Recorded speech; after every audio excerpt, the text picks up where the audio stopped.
Now for a very terrible and a very sad story from Hyderabad, where 42 class 5 students were punished for speaking in their mother tongue Telugu and not in English during the English class. And this is an incident that raises questions about the ability of teachers to handle difficult situations. Pratibha Raman has the details.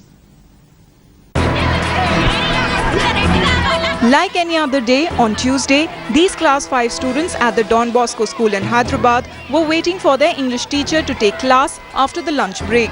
But the 42 students had to pay a heavy price for chatting with each other in Telugu before the class started. The teacher beat all of them with a wooden ruler. Scale irigipothe kotta scale techiyanడి malla pen toti geeking cheyala pen to geekinda adi kuda wooden scale tho kottindi wooden scale irigipinda irigindi anduke vere scale malli kotta techindi. Angry and upset parents complained to the management, forcing the principal to suspend the teacher. Hence you are suspended from your service, suspended with immediate effect, pending inquiry by a commission to be set up by the management.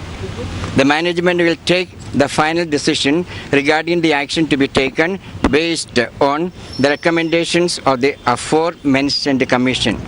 The Child Rights Commission has taken up the case suo motu and issued notices to the teacher as well as the management. So we are going to arrest her. Very soon she'll be arrested because it comes under Juvenile Justice Act now and under Section 23. She has to be punished. We have done that in other cases. Here also we'll take stringent action. What an incident like this portrays is the lack of awareness among teachers to handle young students. The cane or the ruler in this case still acts like a weapon to establish the teacher's authority. With camera person Manohar, Pratibha Raman, Hyderabad, Headlines Today.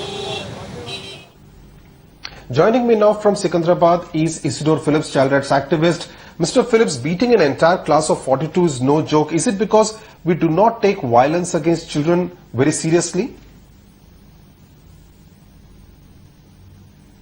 So I think one important thing when we look at school discipline and corporal punishment still does not attract anybody's attention as inflicting pain means causing violence.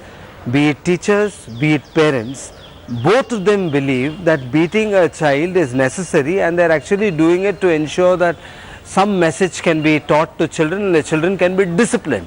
So when you do not see inflicting a pain on child as violence, then I think we are also failing in the very fundamental premise of saying violence is violence. That's why the Delhi High Court judgment, when the parents approached the Delhi High Court in terms of the corporal punishment, Delhi High Court made a statement saying in this day and age when cruelty to animals, beating an animal is called cruelty, and the society looks down on anybody who is actually being cruel to animal. You are not supposed to hit an animal. How do you justify hitting a child?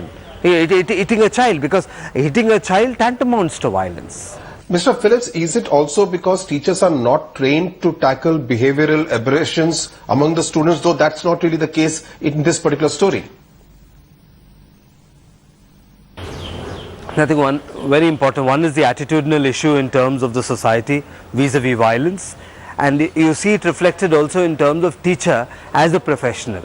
You have engineers, you have doctors, you have all these professionals with a certain code of practice, and a doctor cannot go in somewhere and say, I do not know how to do surgery, I do not know how to be a physician.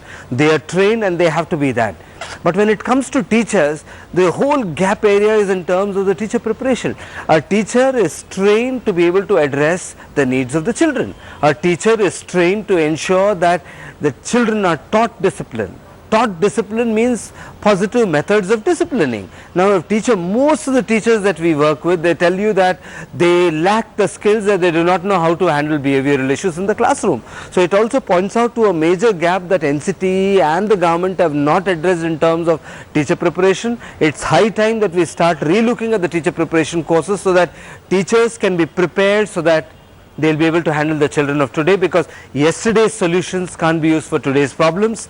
You cannot be dogmatizing it, you cannot be preaching down to children. It's high time that we start respecting children as human beings and also start respecting them and listening to them. And I think only when we start seeing children as partners in the whole process of education can things in the education department and in the system of schooling will change.